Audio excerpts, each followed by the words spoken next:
વડોદરામાં કરોડોની એનઆરઆઈ જમીન કૌભાંડનો ચોંકાવનારો ખુલાસો સામે આવ્યો છે। વાયલી ગામ વિસ્તારમાં બોગસ દસ્તાવેજોને આધારે જમીન પચાવી પાડવાનો પ્રયાસ થયો હોવાનો આરોપ ઉઠ્યો છે। આ કેસમાં વડોદરા તાલુકા પોલીસે એક આરોપીની ધરપકડ કરી છે। તો મળતી માહિતી મુજબ કન્સલ્ટન્ટ દ્વારા ₹25,51,000નો ચેક કાગળ પર દર્શાવીને જમીનનો ખોટો વેચાણ દસ્તાવેજ તૈયાર કરાયો હતો।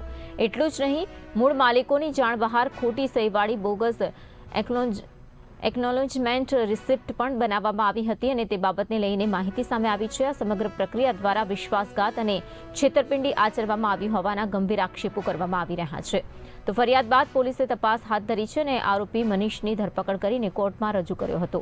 અદાલતે આરોપીને 1 દિવસના પોલીસ રિમાન્ડ પર મોકલવા માટેનો આદેશ કર્યો છે।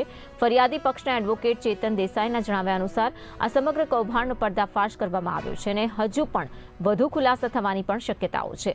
ત્યારે હાલ તો સમગ્ર મામલે વધુ તપાસ થઈ રહી છે અને પોલીસ અન્ય સંડોવાયેલા લોકો સુધી પહોંચવા પ્રયાસ કરી રહી છે।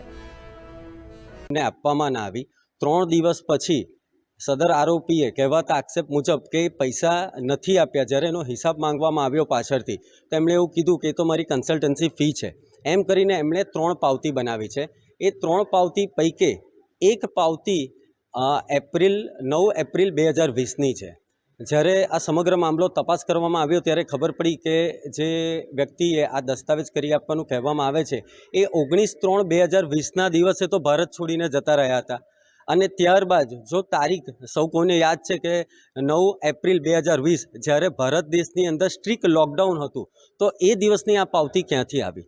એટલે મૂળ આક્ષેપ એવો છે કે એમણે સેલ કન્સિડરેશનના પૈસા નથી આપ્યા જે કાયદા મુજબ આપવા પડે અને ત્યાર પછી એમણે પૈસા નહીં આપવાનું કારણ પૂછ્યું તો એ કારણની સામે એમણે પાવતીઓ પાછળથી ઊભી કરેલી હોય એવું